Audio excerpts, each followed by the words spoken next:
እሺ እሺ ምንድነው ጓደኛ ምንድነው አባዬ ምን ነው ከማን ጋር ነው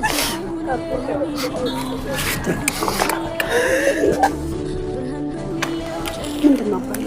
ማን ነው ስንት አመት ነው አሁን የት ነው ቤት ታዲያ ጎረቤት በምን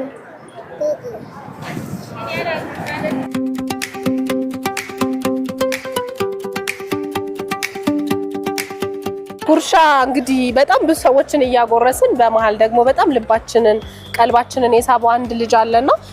ከቅድም ጀምሮ እዛ ጋር ቆሞ ያየን ነበር ለጉርሻ ብዙ ልጆች ሲመጡ ህፃናት ሲጋፉ እሱ ግን አልመጣምና ሄደን ስንጠይቀው በጣም የሚያሳዝን ታሪኩን ነበር የነገረውና እንዴ እኔማ አንቺ ትነፋረቅ እኮ ነው ምንድነው የኔ እኮ ሰው አጎርሳለሁ አይ ነው በጣም ተረብሸን ነበር ቤቢ በዚህ እድሜው እንግዲህ እቁብ እንደሚከፍል ቤት ኪራይ እንደሚከፍል ነው የነገረን ያው በጣም ነው ስሜታችን የተረበሸው በጣም ስርዓት ያለው በጣም ደስ የሚል ልጅ ነው 10 አመቱ ነውና እንደነገረኝ ከሆነ ካጎቱ ጋር ነው የሚኖረው ትምህርት አልተማረም ቤተሰቦቹ ክፍለ ሀገር ናቸውና ዮሴፍ ይሰራል ይሄው ጎበዝ ልጅ ነው ማስቲካ ይሰራል ከዛ ይሰራውን ደግሞ ቤት ኪራይና እቁብ ይከፍላል ካጎቱ ጋር እያዋጡ ማለት ነው እናቴን መርዳት ነው የምፈልገው አለና የት ነው ክፍለ ሀገሩ ስሙ የት ነው ሀገር ስሙ ወላይታ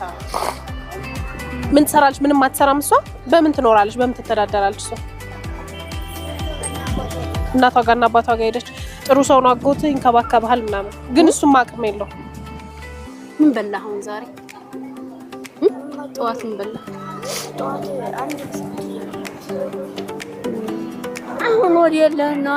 ወደ ጎሮ ልሄድ ነው ማስቲካ ነው የምሸጠው በዚህ እድሜ አለ መማር ሲገባው እግዚአብሔር ሰው ይስጥኝ አሜን አሜን አሜን ማየ ምን እግዚአብሔር ይስጥኝ አይዞት ማየ እሺ እኛና አሜን አሜን ማየ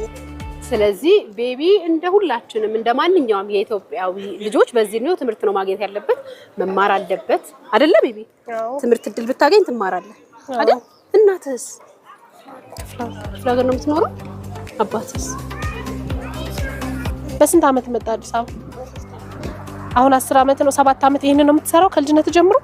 የእውነት በስንት ብር ትሰራለህ ለመቶም ከሰጥ አሁን እኛ ያለነው ወደ 24 አካባቢ ነው ከየት መጣን ይሄን የምትሰራው ከጎሮ ስትሄድም ስትመጣም በእግር ነው